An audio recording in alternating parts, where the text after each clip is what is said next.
आज हम भारतीय इतिहास के उस आईने पर से पड़ी धूल को हटाकर देखेंगे जो मध्यकाल का शानदार इतिहास कहा जाता है। अगर हम उस अद्भुत युग की बात करें जिसमें मुगल साम्राज्य ने भारत पर शासन किया था, तो मुगल हरम का अध्ययन करना बहुत दिलचस्प होगा। इस वीडियो में हम विस्तार से चर्चा करेंगे कि मुगल काल की इस प्रणाली में क्या रहस्यमयी था, जिसका रहस्य आज भी बना है। हर इतिहासकार अपने अपने हिसाब से उस विषय पर अपनी राय देता है। ये हरम सिस्टम है जिसके बारे में तरह तरह की बातें की जाती हैं। आपको बता दें कि इसी हरम में इतिहास की चर्चित जोधाबाई भी रही हैं, तो वहीं मोहब्बत की निशानी मुमताज़ महल ने भी इसी हरम में अपनी ज़िंदगी गुजारा है। नूरजहां जैसी शक्तिशाली महिला भी हरम में रही हैं। तो आज हम यही जानने की कोशिश करेंगे कि क्या होता था हरम, और हरम की महिलाएं अपनी ज़िंदगी को कैसे जीती थीं और अपना समय कैसे बिताती थीं। तो चलिए शुरू करते हैं आज हरम से जुड़ी कुछ महत्वपूर्ण जानकारियों पर चर्चा। मुगल साम्राज्य के दौरान रानियों और महिलाओं के लिए अलग अलग महल बनाए जाते थे। इन महलों के माध्यम से मुगल रानियां और महिलाएं नृत्य, बागबानी, शायरी और अन्य मनोरंजन में अपना समय बिताया करती थीं। यहाँ वो राजकुमारों और सम्राटों के साथ कुछ खेलों में भी भाग ले सकती थीं। ये खेल उनके शारीरिक स्वास्थ्य के लिए भी फायदेमंद थे। न केवल सम्राट बल्कि मुगल राजकुमारों को भी मुगल हरम में प्रवेश करने से प्रतिबंधित कर दिया गया था।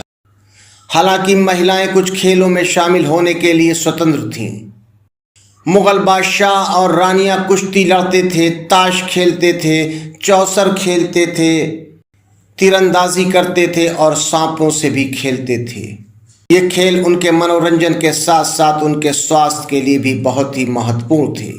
इतिहास से हमें पता चलता है कि शिकार की सबसे ज़्यादा शौकीन मुगल सम्राट अकबर की पत्नी जोधाबाई थीं। वैसे तो जोधाबाई मुगल इतिहास और हरम में ख़ास स्थान रखती थीं, ये बात जग जाहिर है। और जोधाबाई मुगल हरम में महिलाओं की समस्याओं को दूर भी करती थीं, साथ ही उनकी हौसला अफजाई भी किया करती थीं। जोधाबाई अपने समय में मुगल हरम की महिलाओं के लिए एक प्रेरणा भी थीं। अगर देखा जाए तो मुगल हरम की परंपरा आज भी जारी है। आज भी महिलाएं रस्सी कूद खेल में भाग लेती हैं। हालांकि अन्य गेम्स के बारे में ज़्यादा जानकारी उपलब्ध नहीं है। मुगल हरम न केवल महिलाओं का मनोरंजन करता था बल्कि उनके स्वास्थ्य और आराम को भी प्रोत्साहित करता था। इन खेलों से हरम में रहने वाली महिलाओं का तनाव कम होता था। मुगल साम्राज्य के महान शासक अकबर के शासनकाल के दौरान मुगल हरम प्रणाली में अलग अलग महलों का निर्माण किया गया था। यहाँ रानियों और हरम की रहने वाली महिलाओं को मनोरंजन की कई गतिविधियों में शामिल किया गया था, जैसे लूप होल्स, कुश्ती, ताश खेलना और तीरंदाजी खेलों का शौक भी इन महिलाओं में था। मुगल हरम के बारे में उपलब्ध जानकारी से पता चलता है कि ये व्यवस्था न केवल महिलाओं के मनोरंजन के लिए थी बल्कि उनके स्वास्थ्य और तनाव को कम करने में भी मदद करती थी। इस अद्भुत रहस्यमयी दुनिया से पर्दा उठाना हमारे इतिहास को और भी दिलचस्प बना देता है। मुगलों की एक परंपरा थी जो भारत में बाबर से शुरू हुई और अंत तक चलती रही जब तक मुगल साम्राज्य रहा। दोस्तों, आज हमने आपको मुगल हरम के अंदर की कुछ ऐसी बातें बताई जो शायद अभी तक आपको नहीं पता होंगी।